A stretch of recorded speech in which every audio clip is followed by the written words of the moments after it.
of the meeting and for the Shorewood Sanitary District for March 3rd, 2026. It is 7:01. We'll start with roll call. My name is Rich Stork. I hold the chair position. I'm Dean Findell, treasurer. Matt Anderson, vice chair. Al Howard, board member. Sue Means, board member. Tina Heidelberger, clerk.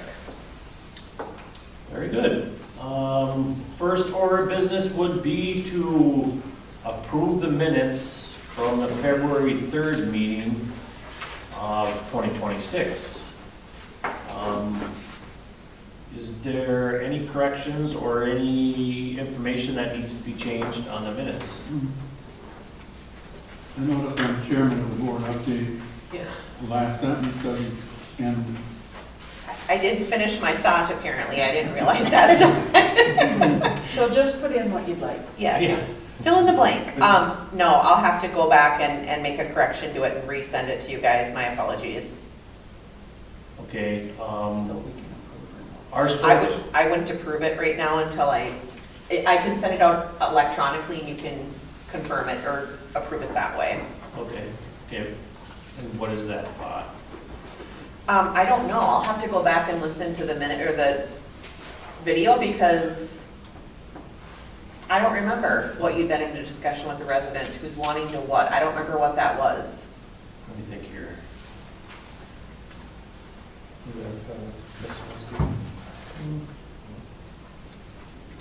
You know, it might have to do with wanting information on hooking up. Oh, maybe. That was that resident was wanting information, what it's gonna take to hook up if they build a house. So there's quite a bit of Okay. dialogue there that we're gonna have to replace. Yep. Okay. I'll go back and redo it. Okay. So based on that, I will not be looking for an approval of the minutes. We'll have to do that electronically here, once that correction is made on the chairman of the board update. Thank you, Dean, for noticing that. That's going to be open business yet then. Wastewater operator update. Terry is apparently at training in St. Cloud. So he texted me the information on flows. I will dig that up right now. Flow for February was 6790 on 2/6.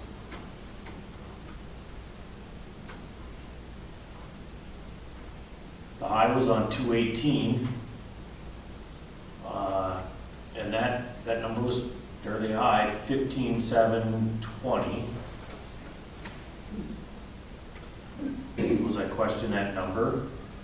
He had an issue last month with a high day number 2, and he did, you could tell that he did do some maintenance on one of the floats one day, so I'll reach out to him when he has a minute to talk. Total for the month was 243,560 with an average daily flow of 7856.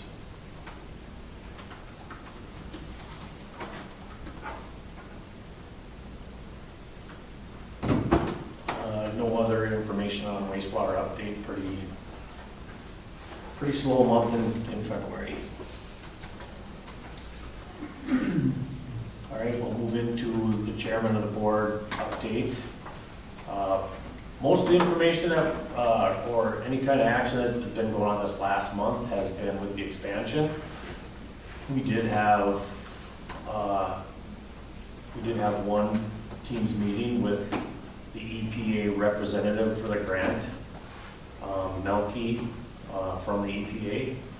It was just kind of an update of where we're at and where Chris is at on finishing and updating paperwork to present to the EPA members to finalize the approval of the grant. I'll let Dean fill you in on any particular information on that. So as far as what I did this month, it's been a pretty quiet month for me for February. So I really don't have anything else to report. Pretty simple. I love February. So with that, we're going to move right into financial update. right, our current checking account balance as of today was $137,974.36. Our investment balance was $230,476.94 as of the end of January. That is up. And our investment balance cash value was at $36,117.66 as of the 31st of January, which is also up. For bills this month, we have East Central Energy at $230.16. And LJJ, I've not yet received an invoice. Deb has not sent that out yet, but it will be for $1,700 is our monthly fee that we pay. First to approve the bills. I'll second. All in favor? Aye. Aye. One other thing on financial is I'm gonna put myself a note for an action item. I'd like to finish that business with Rush Lake Estates and get that $18,000 paid off that we approved last year. Okay. You kind of pushed off that meeting, so I'll try to reach out and set up a meeting to get that check over to them and paperwork completed, putting that to rest.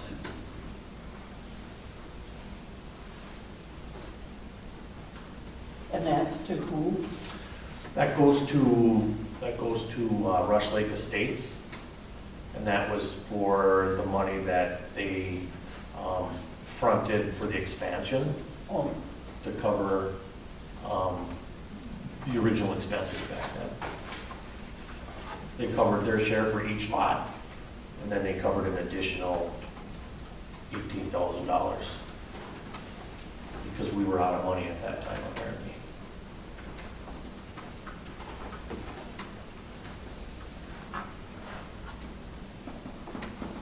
All right, old business, expansion. Rich has updated us on some of the information between Chris from MAP and Yuani from EPA. They're continuing to work on it back and forth, trying to tweak the wording and different things that we have to have done for the approval to get the money released. And on my side, I went through the pump house and we went through a lot of the totes in there and came up with a lot of the contracts and a lot of the invoices, and I got them all in here in a packet. I don't know how this is going to be needed to send to Guwani for reimbursement issues, but I don't know if you want it electronically or copies or exactly how it would be, but I have it available. Are those the originals? Yeah. Yeah. So Oh, okay. we're gonna need the originals. Because then we're going to have to file them back where they were. Yeah, we're gonna file. They were in a pile. Okay. Well, we know how the filing system works, right? So, Yeah. But what I think we want to do is cross-reference them from what Jackie did send us a rough estimate last year of what she thought all the bills were that was filled out by HR Green. Yeah, you had gotten copies of them, I thought, emailed, but I couldn't find the emails. Yeah, and it was really generic, that's what worried me, because it just basically, it said engineering, and engineering. Right. And they really never did describe what the engineering costs were back then. So this is gonna help, I would imagine, Yeah. with that information in this backup. But what we probably should do then is, we're gonna have to scan it and get the documentation, and we should probably review what we're setting up before we set it off, right? Sure. There's one invoice that I didn't find, was with Donahue, which is probably the first one that Corby did, Yeah, $7,000 or $8,000, but it's noted in the next bill from them. okay.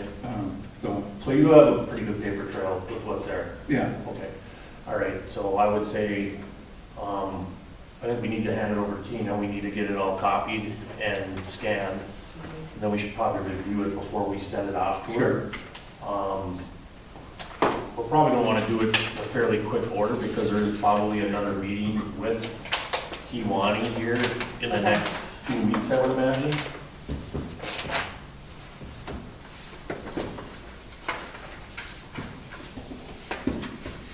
All right, well, that's basically what I've got. Becky is back from her vacation, so she's looking to kind of poke the bear to see if we can get some more movement going, so. And that's with the bonding bill. With the bonding bill and also with MAP and the EPA, so. Okay, all right. So we're kind of in that wheel turning again of the early spring and, seeing what kind of funding is available to try to move this additional expansion on forward. Also, I did get a lot of paperwork for the expansion, and I put it in a bag in the one tote that has the binders in. Okay, I texted Tina about missing binders from different years, and she said she's been working on them and looking at them and stuff. So. okay, Yeah, there were no binders, so the binders that are there are the ones that I created based on Okay. what I had worked on, Okay. but there's a lot more to go through, yeah, there is a lot more to go through. Okay, a process. it's a process. As we're finding out, digging up some more information on the next information, or the Rushway information. I'll just touch the base on the permit renewal, MPCA. It's still in that public notice process. We haven't heard anything yet from the MPCA on the final draft and the live permit yet, so I am assuming, based on the information, I think it went into a 60, 90-day public notice where they publicize that for people to review, and it's still in that process. I would believe we should hear something by the end of, or by our next meeting. So I probably will have some more update on that updated permit, the final draft for us. to What did you sign. call it, public notice? Yeah, it goes into once a permit like that is produced, it goes into, a public notice process. I don't know exact terminology she put into Yeah. it, but it goes up, for people to review and ask any questions. I suppose they have to publicize how many new permits are being put up by the MPCA, and if somebody has any questions on it, Okay. that's kind of where it's sitting. All right, the new business, which is really old business, is the audit of, I don't know, the best way to put this is trying to get everybody's fees on the same level plane, understanding who does have sewer hookups and who doesn't have sewer hookups, and most of the discrepancy has been on Rush Lake Way. We are starting to get some responses back from some of the residents, and there's some pretty good dialogue there. Two pretty good emails on explanation of how the expansion happened there, and some of the deals that were set up when that expansion went up. But of course, we have no documentation of that. We'll go over this information, and we're going to take it within consideration. I did reach out to Chris, our third-party consultant of how we operate here, and he did note to me that we probably did proceed a little bit out of order. So we may need to do a little housekeeping here. So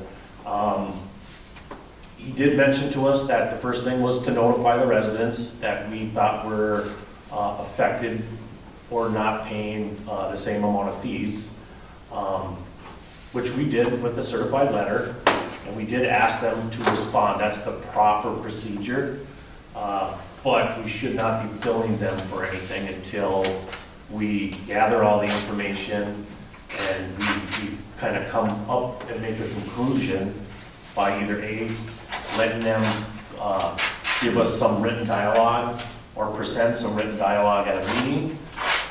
We need to set up some sort of a timeline to make this happen, and then we can go ahead and vote on how we're going to proceed with whatever ordinances or rules that we're going to come up with. Okay. So, I think we've been transparent, but in our efforts to be transparent, we kind of stepped out of order a little bit. So, In our efforts to notify. to recoup, to the fairness of the people who are paying. Right. To do that with expediency so that the fees are being collected in a timely manner. Right, Yeah. exactly. So, it isn't like we did something entirely wrong.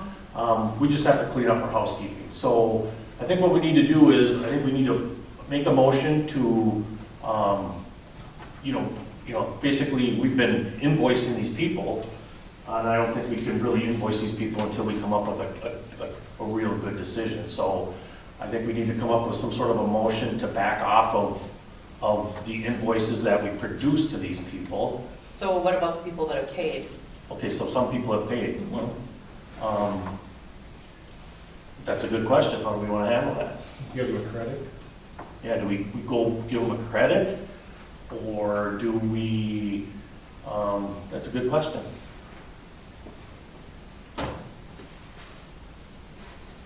Because, Is it pertinent that we, I mean, obviously they agree with our assessment of the situation. Is it Right. pertinent that we back off of those folks who have agreed to pay? well, I mean, it kind of indicates that they realize there's something going on. I think they should still be included in everything. Right, But there's some of them are a difference between a road fee versus a sewer fee. right, So for example, Dosh's, yep, they've always paid a sewer fee, they've never paid a road fee because they're hooked up, because they're hooked up. right. When she reached out to me, I think it was, he had reached out to me and just asked about it, and I explained to him what the situation was. And he was very understanding. He understood that it was something that we're charging a road fee now, and they've paid ever since, haven't, had an issue with it. Al Olson is another one. He'd always paid a sewer fee, never paid a road fee. No questions have been asked. He's just paid it going forward. So that's, I know, trying to think of, some of the issue is also getting to the right people too, like getting to the right address. Mhm. There was another family, and I can't remember who it was, that was the one down by Granger's, where they have the cabin there right now, or they don't have anything there right now. They got a camper on there? They got a camper on there, so they're just paying a road fee now. They have not had any issues with it. Okay, So I mean, a lot of the people have also understood where we're coming from and been in agreement and compliant. And so I don't know if you look at it with just the sewer fees that are the issue, but I think that some of the people that are having issues with the sewer are also balking at the road fee though too, that they shouldn't have to pay a road fee. well, and this is based on information that I'm getting from people now as it's coming in. And I've gotten 2 letters that are very similar, that there was some sort of a deal made. Not that we have to abide by that deal, because there's really no documentation. There was we don't have any kind of written contract. Things have changed immensely since 1998, or whenever this deal went through. The township looks at it as a different deal. They're billing us now to take care of the road, so of course, we have to, and we're under contract with those. So multiple changes have happened, but in lieu of us not following the steps properly, so we do see some people that agree, and they understand that, but we do have some people that are still disputing it. So for proper housekeeping, I guess the question is how do we move forward? I think what we need to do is, and did we give enough ample time for people to actually respond to the notification, I guess is my question. When were those letters sent out? I have to look at I don't remember the date on this. Like January? Yeah, it was in January. January, yeah, Because it would be the February 1st bill that it was impacted by it, yeah. Okay. so. So I would think that we would have heard something from everybody by now, right? In 30 Assuming days. so, but there's also people that don't respond to To anything. anything. I Yeah. mean, Well, and that's why if we put a timetable up, we can say if we don't hear by a certain amount of Yeah. time, you agree that there's not any kind of Yeah. dispute. So that's that time frame that we're, so. So we gotta send them. We have to establish some sort of a timetable of how we're gonna move forward. Let's send out another letter, 30 days from receipt of letter, and we'll have record of that. After 30 days, if we don't hear from you, we'll proceed as if you're agreeing to our policy. Well, that's kind of where I was gonna go with it too, is we sent out another letter asking for a written response. So is Because this the a biggest- motion?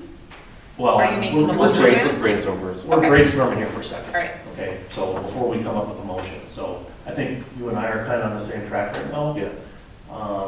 I just kind of jotted down some notes, but I think we sent out a second notice that we're requesting a written response, any kind of dispute, concerns, or information for us, because we're really looking for information to help us make a decision. We would like that information by our next meeting, which is April 7th, okay? We can gather that information on April 7th, or they can come to the meeting on April 7th to back up or to give us that information. Most people seem to not want to come to the meeting, but we need written documentation. We can't, that's been a problem in the past. Yep. We need record keeping. So we'll ask for this written response by April 7th. If we don't have any written response from the people that we've sent the letters out to, we just have to assume that they're okay with what's going on, right? That gives us the month of April to come up with a written decision on how we're going to move forward with the billing of making everybody fair. I kind of sent out an email kind of explaining that for the meeting. So our final decision will be made in the May 5th meeting on exactly how we're going to move forward. Sounds good. So when you say mail out to the people, To the- is that every resident? Every resident that we've identified that is Okay. not paying. The same ones who got the original? Exactly, Okay. yeah. You don't think a meeting with those residents They have the opportunity to to, come here? they can respond by submitting it on the website Mhm, or shooting one of us an email. mhm. Please try to be prompt with the email so we can react to it, like the one that came today. I mean, we didn't have any of this information until 15 minutes before the meeting, so it's hard for us to respond to it. And that was great dialogue from that actual individual. It informed us of stuff that happened in the past that we have no record of, but, you know, we're gonna have to assume that these things did go on But it because explains. it explains how they got to where they are. But they need to understand that things have changed greatly since 1998, right? We're regulated, the rules that have been imposed on us from those regulations have changed from both the township and the MPC, and those are what we have to comply by. And the fees that we are collecting have to respond to what the economy is now too, right? So, Well, and we're being charged for plowing now. right. It's not just a under the table thing. We are ultimately providing services for those people that they're not paying for, all right? There was a deal back then, we'll let, you know. It's over. That deal's gone. Right. I wish we were still have that I deal. wish we could comply to that, but we have to come up with some good documentation and a good understanding of where we're at to move forward with. I think we should ask for a written response, even from the folks who are paying, so that we have it on record that they are okay with it. Yeah, it's probably a good idea. So how do you want that to look, I guess? Maybe to the folks that are paying, you could put something in there really quick that says, we understand that you acknowledge the need for this to happen. We appreciate you stepping forward and sending payment on this new policy. If you wouldn't mind, just please send us something that you acknowledge that this is a necessary. Something for them to sign in return, you're saying? Yep. Yeah, Okay. That they'll comply or that you are in agreement of the new policy moving forward.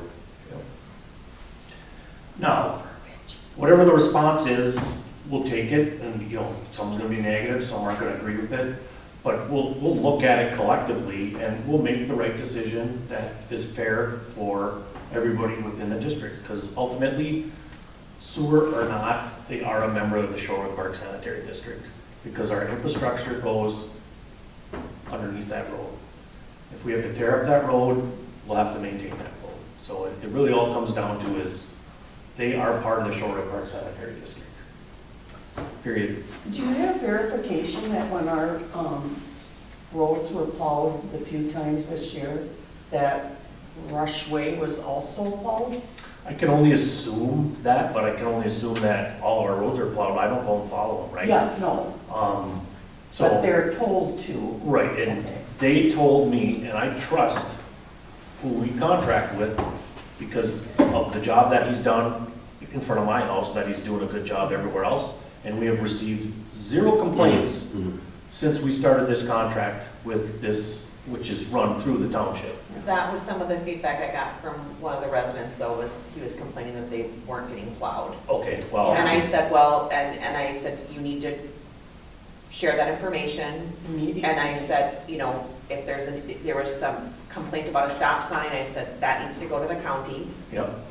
That's, you know, to the township, that's not, Well, it depends on where that stop sign is. yeah, Because we maintain our stop signs. yeah. Right? So that was a past complaint about a stop sign, but again, to be fair to them, they're assuming they're under the old deal, handshake deal, that the information that we were just brought to today. There was an understanding basically between the Shorewood Park Sanitary District and Rushway. You know, they mentioned different fees that they would have to pay for hookup if they ever do decide to hook up, which we know will be null and void, because a SAC charge of $500 is not even within question. But whatever this deal was, we have no written documentation, just like we had no real documentation of some of the other handwritten wink deals that went on. So in lieu of proper documentation, we have to, you know, we have to go through this process because they are part of the Shorewood Park Sanitary District. Okay. And that's kind of the way that Chris explained it to me. Can I get a motion from somebody with the verbiage that you want? That's a good question. I mean, how do we put it into a good written? We're looking for a motion to take a step back and set up a new notification on how we're going to proceed with this. And I think, based on what I said, is we provide them another correspondence saying we're looking for a written response of your feelings on the initial letter and the billings. We'll take that into consideration. You can come to the meeting and talk about that or whatever, but we're looking for a written response for proper documentation. By April 7th. By April 7th, we'll gather that information. We'll collectively, you know, put together some sort of a vote based on all that information on how we're going to move forward. And that vote would be taking place on May 5th. So I first a motion to stop invoicing new, quote-unquote, new customers.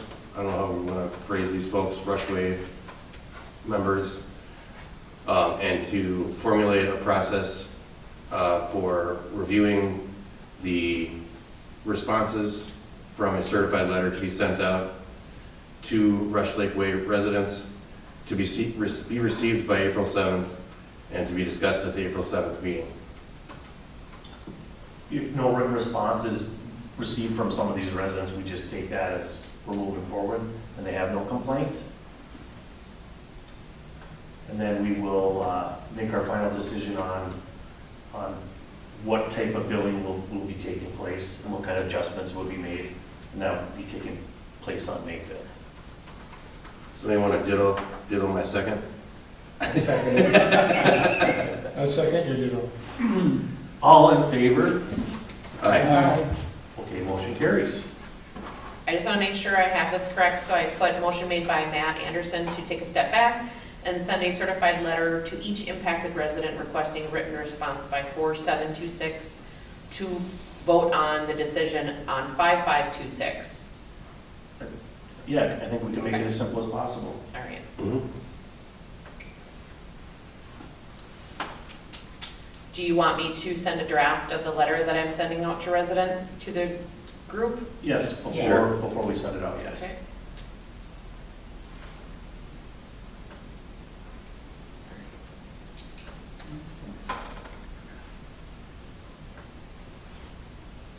So we got a first, we got a second, right? Ayes. All in favor, then aye, so that motion carries.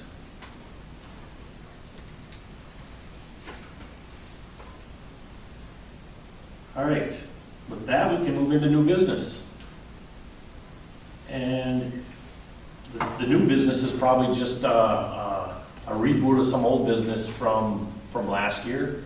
And I think it's really kind of probably more under the lines of our spring road, you know, road inventory or road review for repairs this year, right? Right.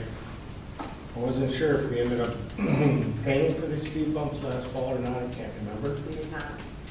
We did not? Okay. So when it comes time, I'll call Darren to find out if he's got them in stock or just have an order for speed bumps like we thought. I think what we asked for from them is, I know you had dialogue with Premier about purchasing speed bumps. They said they could get speed bumps, and they gave us a verbal price of what it would cost to install them. I think what we decided at that time is we need a written quote for us to move forward on to give a final approval. I think that's where it kind of held up at. Yeah, and then it got to be too close, the snow coming and freezing and stuff, so we just mixed it until spring, so. Okay, so I guess what we'll need then, Al, is probably, let's reach back out to them and get a written quote for the 4 speed bumps and what would be included, and I think we talk about them, once we decide where they're gonna install them, they're gonna install them, and then remove them, right, if that was included in the price, right? Correct. I don't know if we necessarily, if they can store them for us, depending on what they are, or if we can store them in our shed, we can figure that out. And then as far as the typical spring road maintenance, I think it's just a little bit early to start doing the review of the road until the frost is out, because there's gonna be a lot of stuff happening here in the next month. Sure.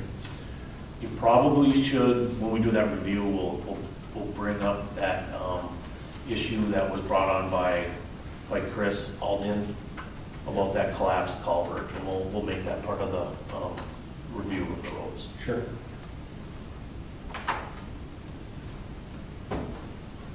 All right, any other new business? I'd just like to bring up the subject of the 2 acres in the cornfield. Sure. You know, it was taken care of and so well last year by Scott, you know, plowed and kept nice and the weeds are down. And with discussing with him, he had suggested maybe doing some type of permanent maintenance out there by planting to keep the weeds down. So it's just something in the future, maybe next month discuss.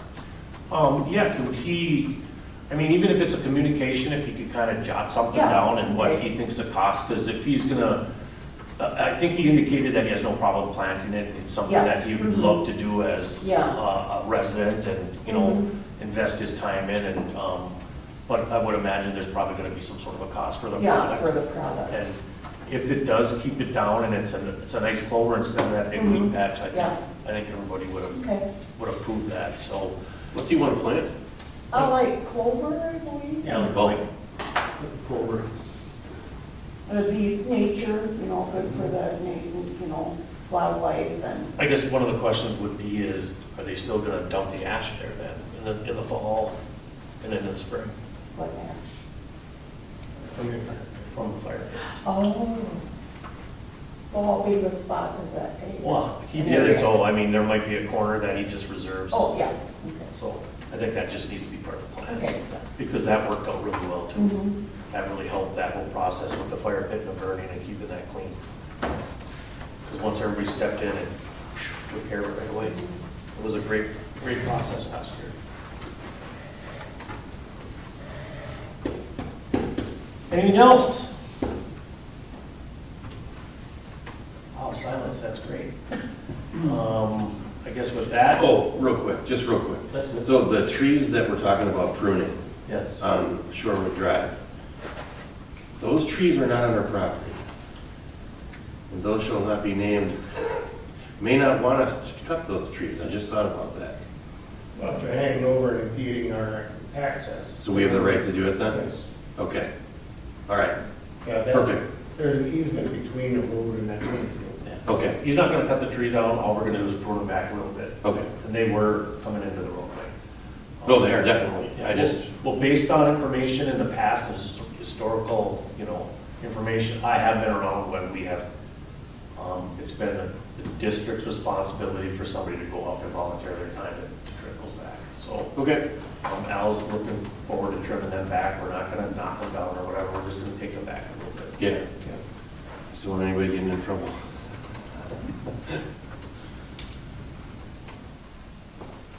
Well, first the motion to end the meeting. Second? All in favor? I Aye. Aye. Aye.